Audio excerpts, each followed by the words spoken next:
प्रणाम दोस्तों, मैं हितेंद्र प्रभु आप सभी का स्वागत करता हूं।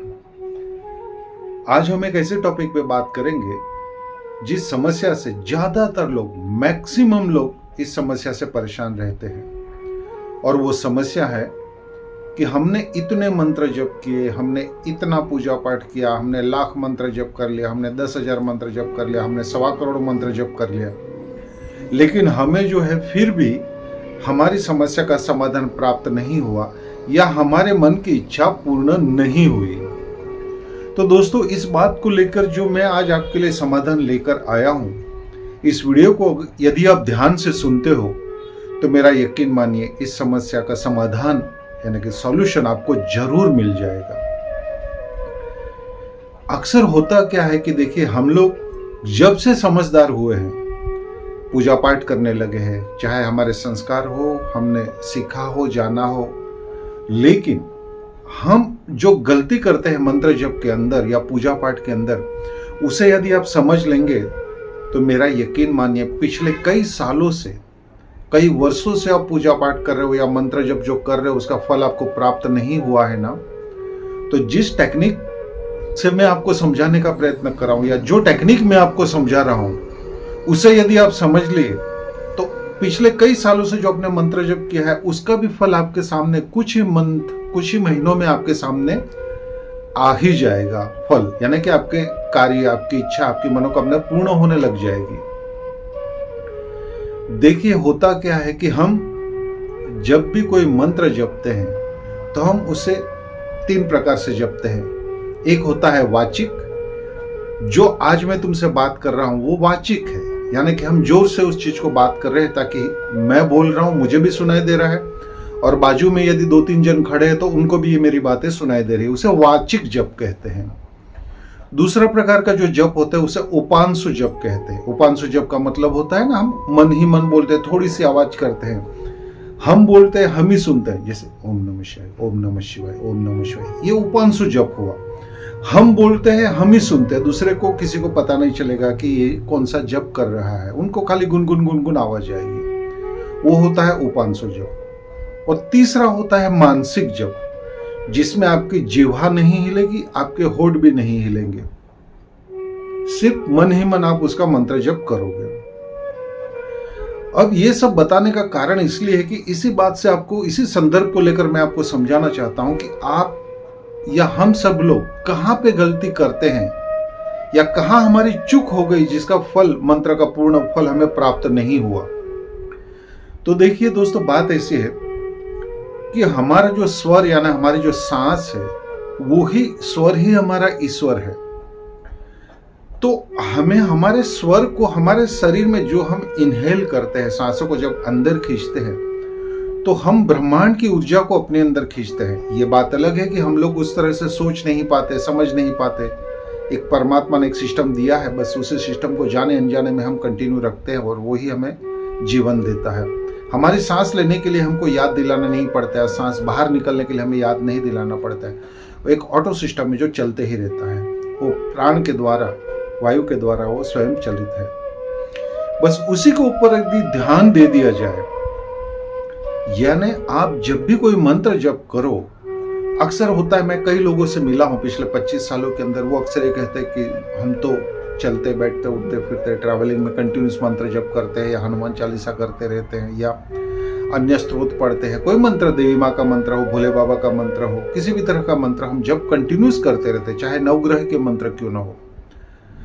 लेकिन अब समझने वाली बात ऐसी है कि जब स्वर ही ईश्वर है, यदि हमारा स्वर हमारे शरीर से निकल जाए तो उसे हम नश्वर शरीर कहते हैं, जिसमें कोई स्वर नहीं है, यानी कि वो मृत प्राय है, मृत व्यक्ति माना जाएगा, वो मनुष्य माना जाएगा।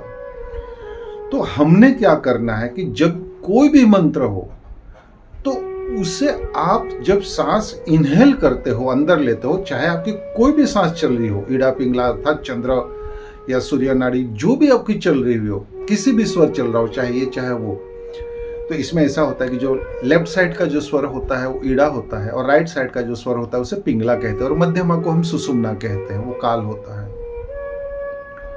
तो अब आपने क्या करना है, देखिए, आप जब भी मंत्र जप करते हो जैसे आप ओम नमः शिवाय, ओम नमः शिवाय, ओम नमः शिवाय कंटिन्यूस करोगे तो आप देखिए आपके मुंह से श्वास यानी कि वायु बाहर आती है। तो आपका जो सिस्टम होना चाहिए वो ऐसा होना चाहिए कि हम जब सांस अंदर लेते हैं उसी समय उस मंत्र को जप कीजिए। जैसे अभी मैं ले रहा हूं ना सांस अंदर, तो उस समय में अगर हम ओम नमः शिवाय को लेते हैं तो मैं ओम नमः शिवाय उसी वक्त बोलूंगा। जब मेरी सांस बाहर आएगी तो मैं ये मंत्र का जप उस वक्त नहीं करूंगा।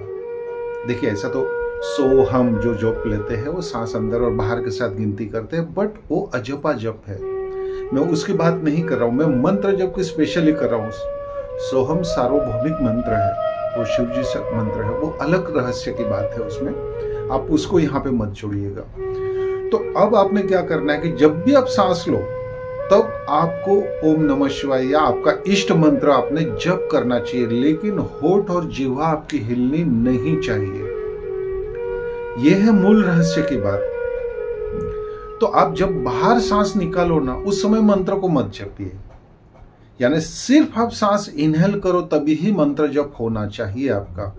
या आपका मंत्र यदि बड़ा मंत्र है तो आप उस सांस को होल्ड करिए और मंत्र को पूर्ण कर लीजिए, उसके बाद ही सांस को छोड़िए, तो मंत्र की सिद्धि आपको बहुत जल्दी मिल जाएगी। साथ ही साथ आपने क्या करना है कि आप जब पूजा पाठ करते हो या दिया बत्ती करते हो तो उस समय अपनी सांसों को अंदर खींच के आपका मंत्र बोलते हुए उस दिए को जला दीजिए, उसके बाद ही सांस छोड़िए। आप चाहो तो एक अफर्मेशन आपका जो इच्छा है वो भी आप बोल सकते हो। जैसे आपने सांस खींच लिया, अंदर कुंभक यानी कि रोक के रखा, उस समय आप दिया जला रहे हो, उस वक्त अपनी इच्छा बोलिए और जो भी आपकी मनोकामना हो जिसके लिए आप मंत्र जप करते हो वो बोल के आप दिए को जला दीजिए और उसके बाद ही आपकी सांस को छोड़ना है। यह मूलभूत टेक्निक है मंत्र सिद्धि के लिए। जीवन में जब भी आप मंत्र जप करो ना तो आपने यही तरीका अपनाना चाहिए। आप चलते बैठते उठते फिरते ट्रेन में, फ्लाइट में, जहां कहीं भी हो, आप यदि मंत्र जप कर रहे हो तो सिर्फ सांस अंदर जाएगी तभी आपने मंत्र जप करना है। बाहर आते हुए सांस में आपने मंत्र जप नहीं करना है। इस तरह से यदि आप करोगे ना दोस्तों तो आपको मंत्र जप का फल बहुत जल्द प्राप्त हो जाएगा। क्योंकि आप जरा सा पीछे मुड़ के देखिए कि आपने जितने भी मंत्र जप किए हैं क्या आपने इस टेक्निक से किए हैं? नहीं किए होंगे, क्योंकि आपने तो सांस आते जाते कभी ध्यान ही दिया। आपने सिर्फ मंत्र जप काउंटिंग किया, माला घुमाते बैठे, ये ओम नमः शिवाय, ओम नमः शिवाय, 108 हो गया, चलो एक हो गई माला। नहीं, ऐसे मत कीजिए। इस टेक्निक में आप कंटिन्यूस भी मंत्र जप कर सकते हो, लेकिन सांस अंदर जाए तभी मंत्र जप आपने करना है। सांस बाहर आए उस समय मंत्र को चैन नहीं करना है।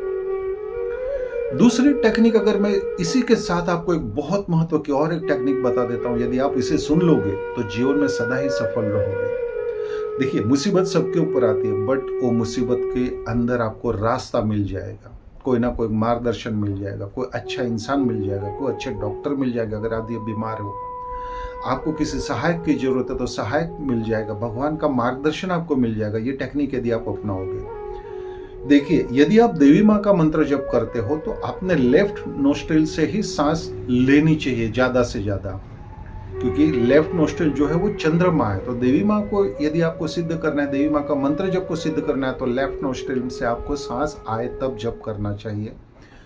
जब देवता का मंत्र जप करते हो तो आपको राइट नोस्ट्रिल से जब यानी कि सूर्य स्वर जब चालू हो तब करना चाहिए। अब आप बोलोगे कि जब हम मंत्र जप करने बैठे तब हमारा स्वर अगर उल्टा चल रहा हो तो क्या करें? तो एक सिंपल लॉजिक मैं आपको बता देता हूं कि यदि आपको देवी माँ का मंत्र जप करना है और आपको लेफ्ट नोस्ट्रिल चालू करनी है तो आप क्या कीजिए, उसके ऑपोजिट यानी राइट नोस्ट्रिल के अंदर आप कॉटन डाल दीजिए और राइट कान के अंदर भी कॉटन डाल दीजिए। मतलब ये इसे और इसे आप बंद कर दीजिए। 2-3 मिनट में आपका जो है ना चंद्र स्वर चालू हो जाएगा।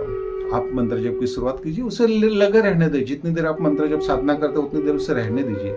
या आप नॉर्मल भी पूजन करते हो सुबह शाम जब भी, तब भी ये टेक्निक को अपनाइए।